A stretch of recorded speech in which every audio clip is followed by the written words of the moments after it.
nosso programa está de volta. Você pode ligar agora mesmo para 0 operadora 11 3337 5886 ou enviar a sua pergunta através das redes sociais. Você manda aqui para mim no Facebook a sua pergunta e a sua dúvida vai ser esclarecida ao vivo agora sobre mãe super protetora. A gente vai falar com o Roberto Girola, que é psicanalista, está aqui nos nossos estúdios. Tudo bem, seu Roberto? Boa tarde. Boa tarde. Prazer recebê-lo aqui, viu? Obrigado. Eu queria que o senhor começasse explicando para nós o que é uma mãe super protetora. Certamente não é aquela que esquece o filho no trem, né? Lembrando da matéria que a gente viu, né? Perdeu o filho na feira, né? Por incrível que pareça, a mãe superprotetora é uma mãe hoje bastante comum. Né? E, de acordo com as pesquisas da Organização Mundial de Saúde, uma das doenças que vão se constituir como doenças prioritárias para o século para este século é a depressão.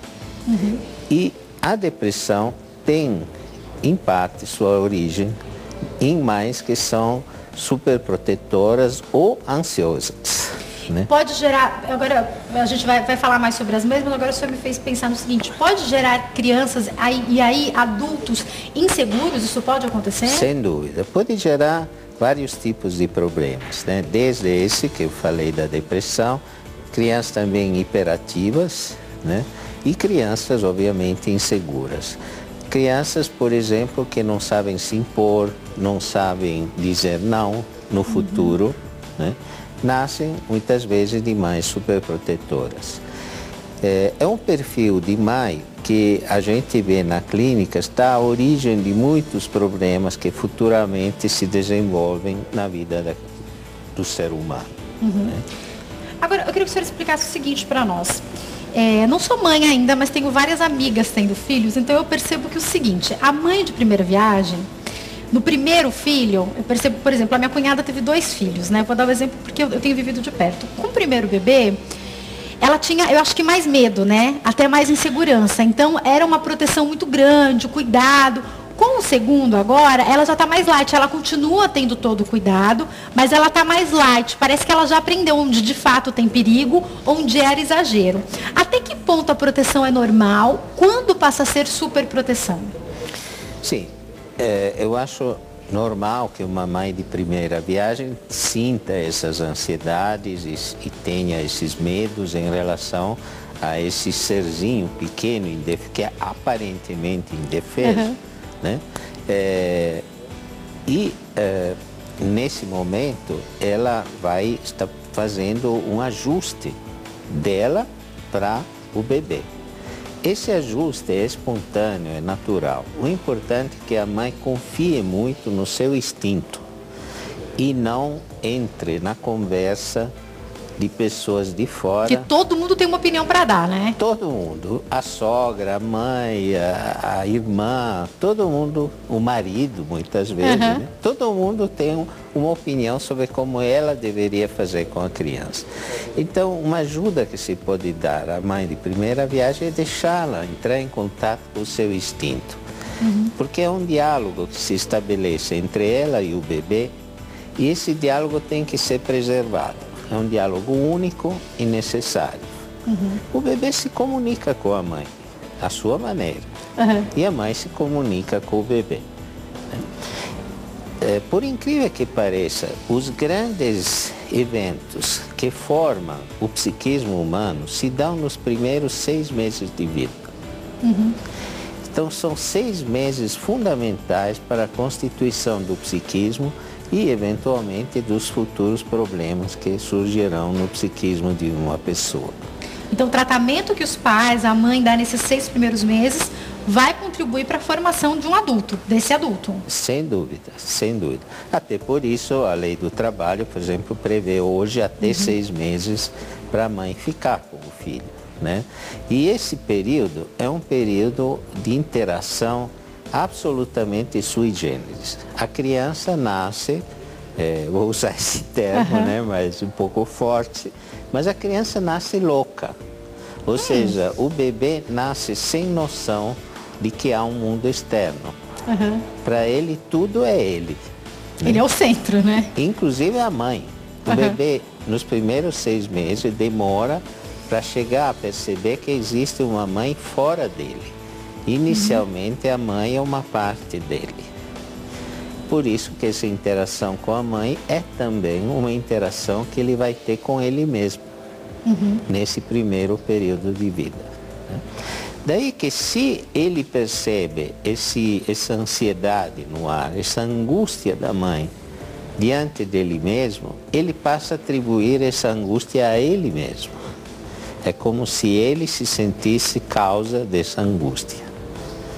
E aí a formação da sua identidade fica atrapalhada por esse sentimento. É como se a sua vinda ao mundo gerasse problema no ambiente externo e, portanto, ele sentisse que ele é um problema. Ele percebe a mãe e como ele enxerga, como ele se enxerga na mãe, ele imagina esse problema nele. É assim que o bebê consegue compreender isso. Exatamente, exatamente. Isso é muito sério, né? Porque daí a criança, então, por exemplo, se percebe uma mãe extremamente ansiosa ou uma mãe com depressão, por exemplo, uma mãe com vários problemas, essa criança, ela pode crescer com problemas por isso, então, doutor? Sim, sem dúvida. A mãe espelha, ou melhor, o bebê se espelha na mãe, né? Então, obviamente, o que ele vê na mãe, ele vê nele, né? Naturalmente, a mãe não pode fazer milagres. Se ela tem problema de depressão, tem problema de melancolia, é importante que ela tente viver isso com ela mesma, eventualmente se tratando, com ajuda profissional, e também que nos momentos que ela está com o bebê, tente estar da melhor forma possível. Né? Mas evidentemente essa é uma luta difícil para ela, né? Porque ela está sofrendo também. Doutora, eu preciso fazer a seguinte pergunta. Quando a gente pensa na interação mãe e bebê, tem um outro indivíduo aí que é o tal do pai, né? E daí a gente percebe vários movimentos quando nasce um bebê. Por exemplo, a gente percebe muitas vezes o homem se sentindo fora, porque ele, de fato, ele está fora dessa relação. Essa relação bebê-mãe é uma relação que o homem, o pai, está fora. Mas a gente percebe muitas vezes também essa mãe querendo excluir, porque são N situações que a gente escuta da mãe não querendo que o marido pegue, porque o marido não sabe pegar do jeito certo, não quer que veja, não, deixa que eu faço, deixa que eu pego, porque você não vai saber pegar direito. Até que ponto isso é positivo, até que ponto isso é prejudicial, doutor? Contrariamente ao que se pensa, e ao que muitos homens pensam, o papel do pai é fundamental nesse momento. O papel do pai nesse momento é garantir esse ambiente especial que existe entre a mãe e o bebê. É como se ele criasse uma bolha protetora externa, uma redoma, é o ninho, né? Onde a mãe e o bebê podem interagir. Então é um período que ao pai cabe ser esse escudo protetor, protegendo a mãe de coisas que vêm do mundo externo. Não é o momento de trazer grandes problemas para a mãe, né? Estamos com a conta negativa no banco, né? Não precisa falar isso agora, tenta resolver, né? Tentar resolver, exatamente.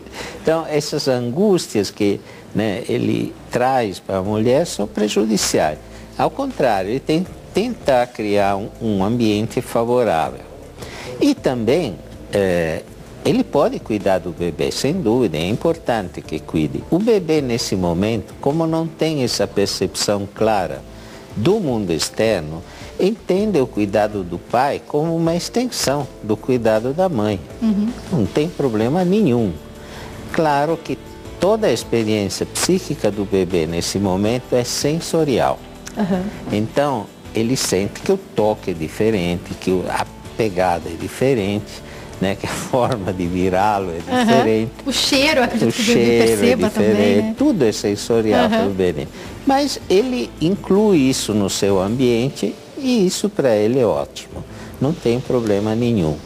Agora, o que acontece é que, de fato, muito homem, quando nasce o bebê, passa a sentir o bebê como um adversário. Né? O bebê está lhe roubando a mulher. Já ouvi vários homens falarem isso, doutor. Sem dúvida. E eles falam mesmo isso, né? Sim, é muito comum isso, né? E daí ele pode tornar essa relação desfavorável, ao invés de tornar essa relação favorável, sem dúvida, né? Posso voltar daqui a pouco para essa questão, doutor? Porque antes eu vou atender uma ligação. Eu vou falar agora com a Maria. Oi, Maria, boa tarde. Alô, Maria? Oi. Oi, tudo bem? Tudo bem. Você fala de que lugar, Maria? Eu falo de Camaçari, Bahia. Um abraço a todos da Bahia, em especial de Camaçari. Obrigada pela sua ligação. Pode falar. Eu tenho uma neta, uma netinha com 6 meses. E eu estava assistindo agora esse programa, achei muito interessante.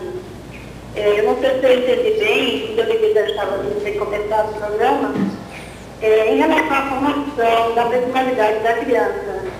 Já começa com esse, a partir do 6º mês, já tem a possibilidade de ser formada essa personalidade. Por exemplo, se eu falo baixinho com ela, a tendência é ela crescer sempre falando baixinho, ou vice-versa. Mas eu gostaria de saber se a personalidade dela é formada a partir desse 6º mês. Excelente a sua participação, muito obrigada, um abraço a você, mais um abraço a todos da Bahia. Doutor, a forma como a gente fala e trata esse bebê até os 6 meses e a partir dos 6 meses, vai decidir como ele vai ser também? Eu gostaria de dizer que, de certa forma, sim, né? Mas também isso não é irreversível.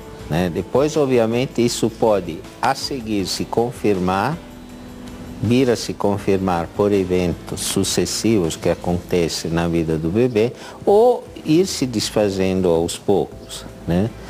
Mas, sem dúvida, esses primeiros 6 meses são muito importantes para a formação do psiquismo e deixam algum traço. Né?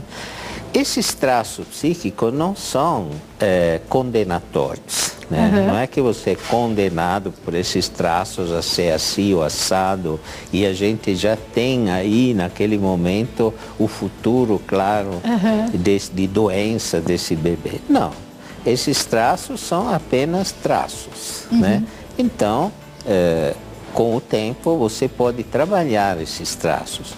Tanto os pais podem trabalhar esses traços com o filho, como o próprio filho vai trabalhando esses traços. Explica para nós, doutor, eu já ouvi vários psicólogos, psicanalistas explicarem da interferência hereditária, da personalidade de cada um e da interferência do meio. Isso seria interferência do meio? É mais ou menos isso? Sim.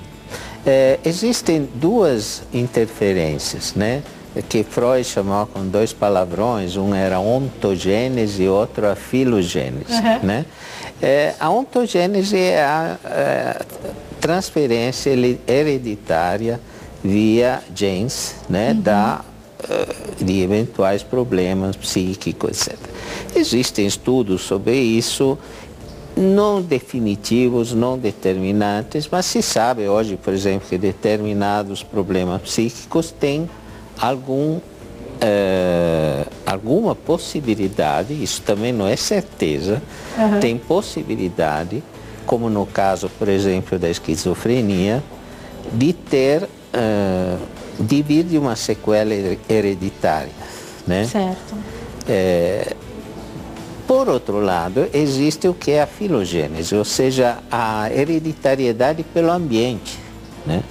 Se você está mergulhado sempre num determinado ambiente, você é condicionado por esse ambiente e você de certa forma, adoece nesse ambiente. Né? Se o aquário no qual o peixinho é criado não for saudável, o peixinho vai ficar doente. Né? Então, todos nós, na realidade, viemos de ambientes que são, de alguma forma, contaminados. Né? Porque todos nós tivemos pais que têm suas neuroses, mães que têm suas neuroses, e essas neuroses passam para eles. Eu conheço, as mulheres falam que quando elas têm o bebê, elas veem as mães nelas mesmas, né? Porque elas começam a ter atitudes semelhantes. Eu conheço várias mulheres que falaram, eu nunca achei que eu fosse tão parecida com a minha mãe. Porque quando o filho nasce, ela se vê fazendo exatamente o que a mãe fazia. Acho que é por aí também, né, doutor? Exatamente. Deixa eu só atender mais uma ligação. Vou falar com a Thaís de Indaiatuba, São Paulo. Oi, Thaís, boa tarde. Boa tarde. Um abraço a todos de São Paulo, em especial de Indaiatuba. Obrigada pela sua ligação. Pode falar. Eu estou muito contente por participar do programa. Agradeço também ao doutor Roberto. E é a primeira vez que eu participo de um programa. Doutor Roberto, o que eu gostaria de saber é que eu tenho 6 meses e eu sou mãe, eu não sei se eu sou professora, porque eu sou assim, muito, sabe, eu não posso ser. A gente não está conseguindo ouvir. Fala de novo, Thaís. Você não consegue? Não consigo ver meu filho com ninguém. Não consegue ver ele com ninguém. Você tem ciúmes? Eu tenho ciúmes, só até acelera. Obrigada pela sua ligação, abraço. A ligação está um pouquinho ruim, mas, bom, já deu para a gente ter aí um início do que é. O coração dela até dispara quando tem alguém perto do bebê. O que pode ser isso, doutor? Sim, esse com certeza é a ansiedade.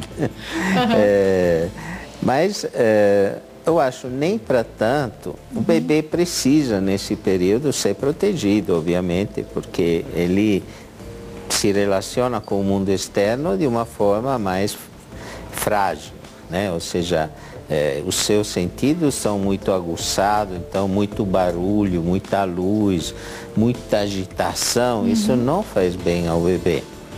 Mas por outro lado, alguma interação é possível, né?